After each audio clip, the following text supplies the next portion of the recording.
Hello, everybody out there in YouTube. We are the middle-aged guys, or at least two of the middle-aged guys. I'm the Reverend. And I'm Grey Mouse 1. And this is one of our, 2-week late review, actually, for Thor Ragnarok. Over the holiday weekend, we had the chance to go ahead and not only hang out and have Thanksgiving together and everything. We went ahead and we saw a few movies, a few geek movies, one of which was Thor Ragnarok. Absolutely. Yeah. And I got to see, rather impressed. Before we get into the particulars, we're going to handle this particular review like we do all of our other reviews. We're going to go ahead and cover what we liked, what we didn't like, and then we're also going to include where we'd like to see, what we'd like to see happen after this. Okay? Because the way that the Marvel movies are set up, it looks like they're going to go for, like, a lot of their major characters, they're going to do 3 standalone movies, all right, for their major characters. And then they have the huge Avengers movies that happen every few years that brings everybody together. And this being the third movie out of all the Thor movies, universally right now, I think it's standing at 92%, certified fresh on Rotten Tomatoes. That's 92% with the critics, 88% with the viewing audience. So, yeah, I think universally a lot of people will like this, and many people are saying that this is the best Thor movie out of the 3. Yep. I will have to agree with him. I mean, but the thing is, though, maybe I'm a different breed. I enjoyed 2. Well, I did too. I would have to say that I think with Thor, out of all of the characters that they went ahead and they were handling, Thor was probably the last character that they figured out. Yeah. Okay, this is what works for what we're going. And yeah, the second movie was really a growing pains movie. We're like, we're not really sure yet where we're going. Yeah, absolutely. All right. But without further ado, what we're going to do is we're going to go into what we liked about the movie. I would have to say that this has got to be one of the funniest and fun movies I've seen in months. Definitely in months. Yeah, a lot of people are saying that the amount of jokes and one-liners and everything else is kind of overkill because it happens a lot. But if you're willing to go ahead and accept that, yes, this is going to be the pace and the tone that they are taking with this particular movie, especially at the beginning, then the rest of the movie, it definitely isn't anywhere near as irksome or bothersome as far as the humor goes. Yeah. Yeah. What do you think? I mean, I think to me, like you said, the humor. I really think that it was between a Deadpool type of funny. You know what I mean? So yeah, I mean, I really enjoyed the movie. In all honesty, if we're doing an overview, yeah. What I liked about the movie was that it gathered essential characters together that made sense. That we'll talk about this at the end of the video, but they gathered the heroes that they need to fight what's next. Yeah. And the way they did it was cohesive. Yeah. It made sense that this particular character was here, this particular character was there. Yeah. And I really liked it. I mean, I really enjoyed the tongue-in-cheek joke that they had in throughout the movie. Yeah. And one of the things that I'd have to say is that as far as character portrayals goes and everything else, Chris Hemsworth, who else? Tom Hiddleston, Thor and Loki, respectively, definitely own their roles. They know exactly where they're going. Yep. I don't think it didn't feel like there was anybody in the movie who hated what they were doing. No. Or had an issue with what they were doing. They knew exactly what they were going for and all of that. I was definitely surprised by Tessa Thompson's performance as the Valkyrie. She showed up really well, and it was like, just another reminder that the Valkyries are badasses. I think that was an excellent portrayal of the Valkyries. It really was. I felt that she hit that role spot on. And then and then there was the villain of the movie, which is Hela, who was portrayed by Cate Blanchett, who I gotta say, I like her as a brunette. I really, really do. But, there was definitely the way that she handled her, they showed off that, okay, if there is somebody out there who can only be held in check by the Allfather himself, Odin, right? As far as the monsters and the beings of power in Asgard and everything. Yeah, she was definitely overwhelmingly powerful at definitely many points in the movie. Well, I mean, I think that's correct, though. I don't think she was overpowering. I mean, that's who she is. Yeah. That's her character. Yeah. And especially being on Asgard. Yeah. That just makes her, more powerful. You know? I mean, it's definitely one of the things that, like I said, the scenario itself and everything like that, the Hulk, definitely loved the Hulk. Probably one of his more sympathetic roles and more interactive roles over the last, I don't know how many movies has been in the MCU so far, over the last 10 movies or so. Yeah. Yeah, I mean, he gets a lot of time and it makes sense. Well, yeah, and the Hulk, I think his part was done well. But, there are those that didn't like the way the Hulk was because they felt that they dumbed him down a lot. And when he's the Hulk. Yeah. But the thing is, though, the Hulk wasn't the sharpest tool in the shed anyway. He's, I mean, I'm not saying he's completely stupid. He's more driven by rage. Brute force. Yeah, exactly. Rage and passion more than anything. Yeah, yeah. I mean, but that's something that we kind of talked about in the next part, okay? But generally speaking, other than that, I'd have to say that, to its benefit and maybe also to its detriment, this is definitely a Marvel movie. It is. And it feels like a Marvel movie. Through and through. It hits that tone that a lot of Marvel movies hit. And I'd have to say that from all the ones that I've seen, especially this year, this is probably one of the more surprising ones as far as just outright being fun and entertaining. So before we go to the next section, what'd you think of Loki's part? I felt that Loki kind of stole the show. Well, I mean, it was. There are definitely some parts that in there, like when Thor and Loki, they get lost on Sakaar, and you find out Loki's been there for a while before Thor arrives. Yeah. He's made buddy with the Grandmaster, who's played by Jeff Goldblum. Oh, perfect fucking person, awesome. by the way. Really awesome. And then the champion, who's Hulk, he shows up, and the only thing that looks like on Loki's face, he's like going through flashbacks of getting the crap kicked out of him right in the Avengers. So, yeah, when he sees the Hulk, the first thing he says is that, I have to get off this planet. Yeah. Right? And then, of course, when Thor is on the receiving end of the whole droopy ragdoll slam and everything else, he starts jumping up and cheering.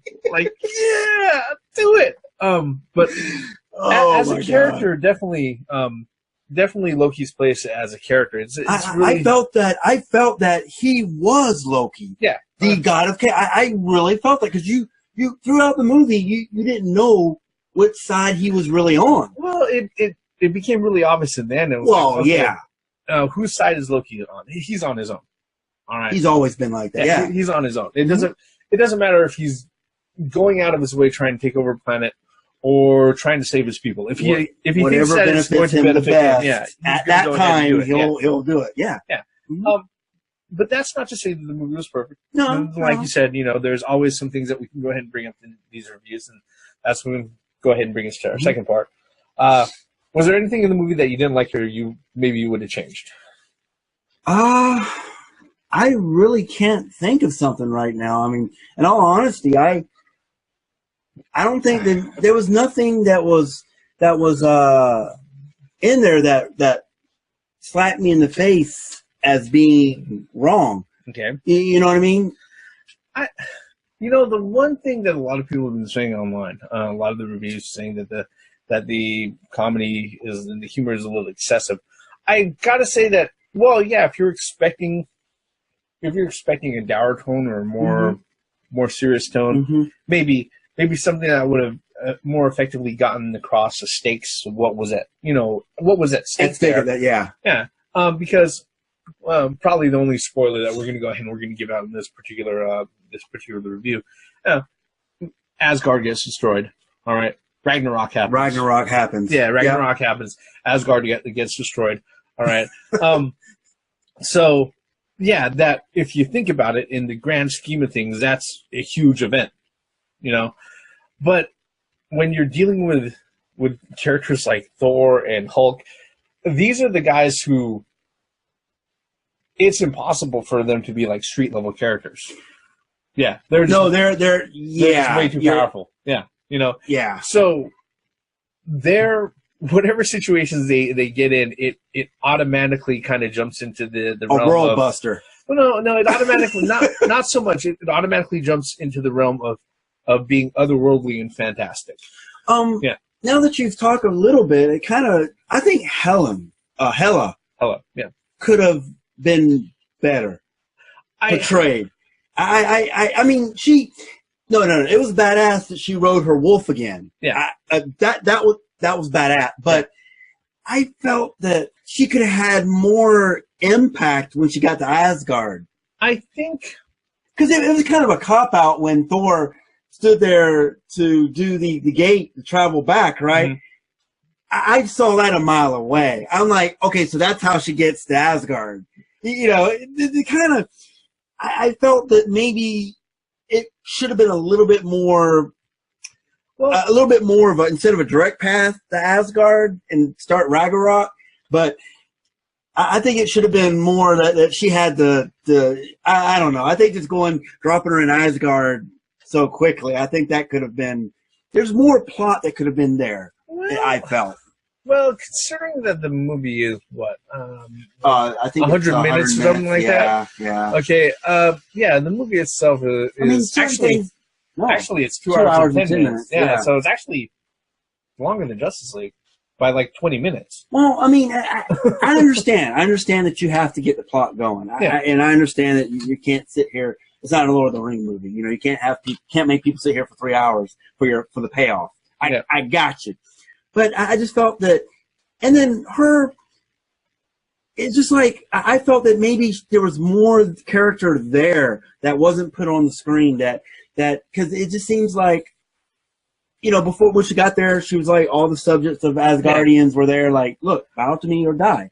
You know, and then there's this whole crouching tiger, hidden dragon scenes, you know. No, I'll agree to the point that I think they could have spent more time with her. Maybe that's what I'm trying to say. Yeah, the roundabout way. They could have spent.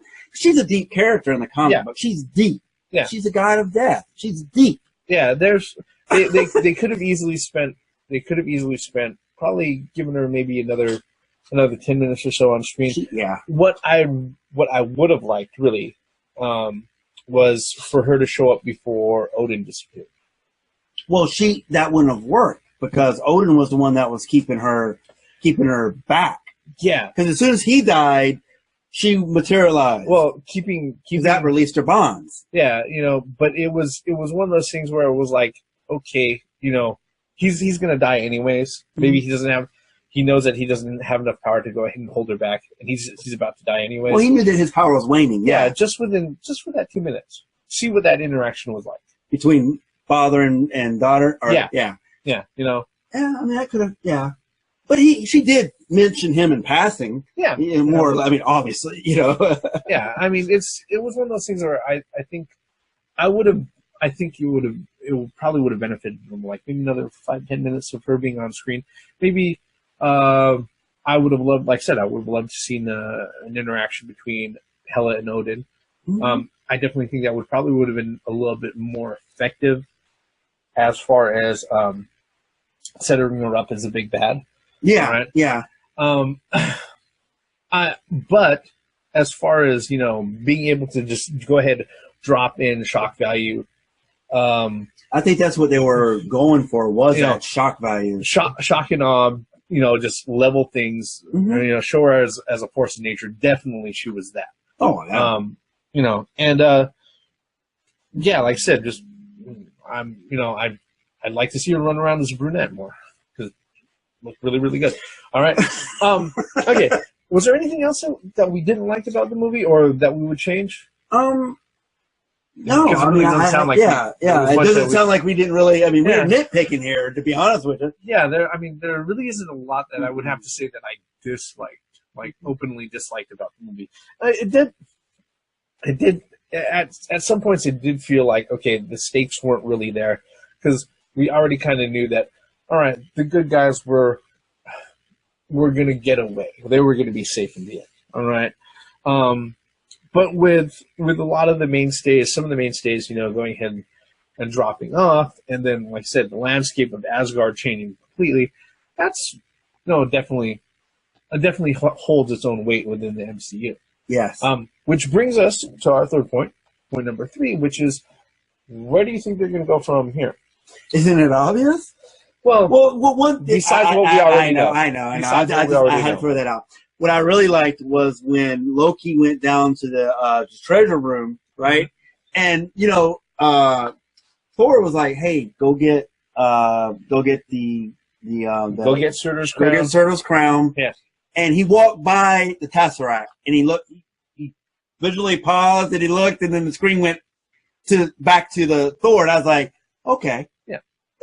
No, he wasn't going to leave that alone. He wasn't going to leave that alone. Not being Loki, no, absolutely not. That was one of my favorite parts, and then also the what was it? The lead into the Valkyrie. Yeah. I think it's going to be really interesting to see where this whole population of displaced Asgardians is going to end up being. All right, because it sounded, if I understand what they said correctly at the end, It sounded like Thor was bringing everybody to Earth. Mm-hmm. But certain things indicate that trip isn't going to be. It's not going to get there. It's not going to be a nonstop trip. All right, they're going to have to. There's going to be some layovers in that flight. Oh, come on, just go ahead and say it, man. Just say it, who they bumped into. That one's all the way. That's the very, very last end credits thing. Which, by the way, there are 2 of them. Okay? Yeah, stay by. Stand by. Yeah. And unlike Spider-Man: Homecoming, you don't have to get the lecture about patience at the end of it. Okay. Oh, but yeah, there was that. It's going to be interesting. What they've kind of done. They've kind of set like the foundations of is that. They've kind of set the foundation of having somewhere within the, what is it? The I think it's called Thor the Accursed, or Thor the Unredeemed, or whatnot. Because there's this whole storyline arc within the comics where he does not have the hammer, and he's not worthy, or Thor the Unworthy, where he's not worthy to wield Mjolnir and everything else. Well, maybe they're setting up for something like that. I'm not sure. I think that's it with the Thor movies, man. Like you said, it's a trio. It's always been a trio. Yeah. But now, I hate to bring up Spider-Man: Homecoming again, but the whole point of the hammer was like the training wheels. Yeah. So now we have the God of Thunder. Yeah. He is the God of Thunder now. Yeah. He's not the God of hammers. Yeah. Which was a great line. So, and I don't know what he's going to do with his newfound power. I mean, you know what I mean? Well, he's obviously got to find everybody a new home. Well, pretty much, yeah. That's definitely for sure. Yeah. And what else that could? Well, it's really funny how they're getting all these mismatched characters, mischief characters, I guess, or whatever, together for this one. For the Infinity Wars, and I feel that that's something, because you and I and the theme have talked about this. They're going to need a lot of people to fight Thanos to get that gauntlet off of Thanos. Yeah. And each movie as we go through, right? They're picking up different groups, Guardians of the Galaxy, and they picked up the Valkyrie and. What are those other 2? Oh, they have the other gladiators from Sakaar. Yeah. So, I mean, I'm pretty sure that they're going to have to be in there. I mean, they all have their unique abilities. Yeah, so. I think with this particular one, with the way it ended, it didn't look like Hela was dead. It's not for sure whether or not Hela's what happened dead. to Hela. Yeah. So. It could be that maybe there's something that happens during the whole occurrence of Ragnarok that maybe somehow it increases her power or something like that. considering that she is the goddess of death. One thing that we mentioned too, as we were leaving the theater, was that people were thinking that during the Infinity War that it's all going to be heroes that are going to go fight. What's to say that some of the villains are not? I mean, because when you get pushed to a point of annihilation or destruction, yeah, it don't matter if we're enemies now. We're going to go fight this thing over here because that's the immediate threat. So I'm interested in maybe they're going to have some villains thrown in there as well, quote unquote villains thrown in there to help out this Infinity War. And like you said, Hela could be one of them. Yeah. The problem is with that is that there isn't anybody that has persisted very long as far as villains within the MCU. Yeah, I guess. Aside from Loki. Yeah. And because of that, that's also resulted in like a lot of the villains that have shown up as being kind of weak. All right. There's an issue with like villains not having as big a presence within the MCU as you'd hope them to be. But I think as far as it goes, if we're expecting things to go the way that we're expecting them to, with Infinity War, Avengers 3 Infinity War happening, Black Panther coming up, Captain Marvel coming up, there's going to be a third Guardians movie. All right, there's going to be another Ant-Man movie. There's going to be another Doctor Strange movie. I don't know whether or not they're going to be in a position where a lot of the mainstay heroes that they have are going to disappear. If it starts coming to the point where a lot of those mainstay heroes start dropping like flies, there's either one of two things happening. Either they're planning an event to go ahead and reset things because comic book stories have a tendency to do that, okay? Or people's contracts are getting way too fucking expensive for the studio to keep paying them. No, that's very valid. Because, yeah. I mean, what better way to kill off Thor or the Hulk or all these other characters with a big battle against Thanos? Yeah. You're right. I mean, that's one of the things that I think maybe it's a little morbid to think about it that way, but just from the realities of movie production and other stuff, that's something that really exists. All right, and I don't mind. I'm not saying that Thor's a second-rate superhero, but he's not as well known as the other guys, and this whole Marvel universe put him up front. Yeah. So, I mean, I wouldn't mind. It's obvious that second-rate, I hate saying that, heroes can move up to the forefront. I would really like to see the Guardians of the Galaxy moving forward. More people, knowing about those guys, those niche groups that not many people know. Well, you can kind of make the argument that that's already happening. Yeah. Especially since most of Marvel's, they're pretty much their A-list rock star superheroes are owned by somebody else. Yeah, they're still licensed out to other people. But that's a subject for another video. Yeah. On a scale of yay, nay, or meh. Yay. Okay, there goes. Go see that shit. I will have to say definitely a yay. This is one of the funnest movies I've seen in months. Yeah. Is this something that I want to go ahead and own on Blu-ray? Yes. Absolutely. Is this something I want to go out of my way to see again? If somebody, sits there and says, hey, I haven't seen Thor Ragnarok again, you want to go ahead and hit it up like, yep, let's go. For a Sunday matinee or an afternoon, an early viewing or something like that, sure, I'd definitely go see it. So, definitely yay for me. It's a nerdgasm, man. There's a lot of... There's a nerdgasm. There's a lot of Easter eggs. I mean, just like with a lot of the other MCs, there's a lot of Easter eggs that are wrapped up into it. There's also kind of a part of me that sits there and watches it and goes, we're never going to get a Planet Hulk movie. We're never going to get a World War Hulk movie. I mean, not while Universal still has a hold of that distribution deal. That would be great if that would happen. Yeah, it would be great if it happened, but it's not. Okay, because here's the thing. I mean, one of the things that I would love, what would probably be ideal, this would probably be something that Marvel themselves, Kevin Feige and the other guys, probably would hope to do is that, let's say they get past the Infinity War, right? Who's the next big bad? You know, what would be great was that if they find some reason to go ahead and turn the Hulk into the next big bad, give him his own movies, and then, you know, have everything like that happen. Well, I think this satisfied a lot of people simply because I felt that a lot of people wanted to see the Hulk versus Thor. I mean, there's a comic book line that was there, you know. Yeah. Oh, what if, you know, the whole hammer and all that other stuff, you know. Yeah. So they were smart by getting rid of Thor's hammer at the beginning of the movie. Yeah. To throw that whole thing is out, and then it was just brute force versus brute force. Yeah. Yeah, it's definitely. But people have been wanting to see that. So, to go back onto what you're saying, that very well could be a possibility at Planet Hulk.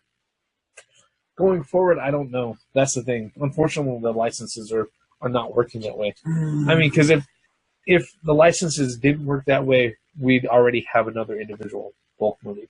Yeah. Yeah. Yeah. But, you know, again, that's a video for another time. Well, I mean, another thing too is that the Black Panther as well. That's probably going to carry the storyline past the Infinity Wars. So. Yeah, definitely. Because they don't even have their first movie out yet. Yeah, definitely. And then Ant-Man as well. So yeah, there's still stuff out there that Ant-Man Wasp that are there that will continue the story past the Infinity War. I think so. I think we're good on that. Yeah, definitely. You know. But like we always say, what are your thoughts on this particular movie, folks? Did you see Thor Ragnarok? Did you see it opening weekend, or did you see it, you know, a few weeks later after, kind of like we did? What are your thoughts on the movie? We'd like to know. You can let us know your thoughts by leaving us a comment below.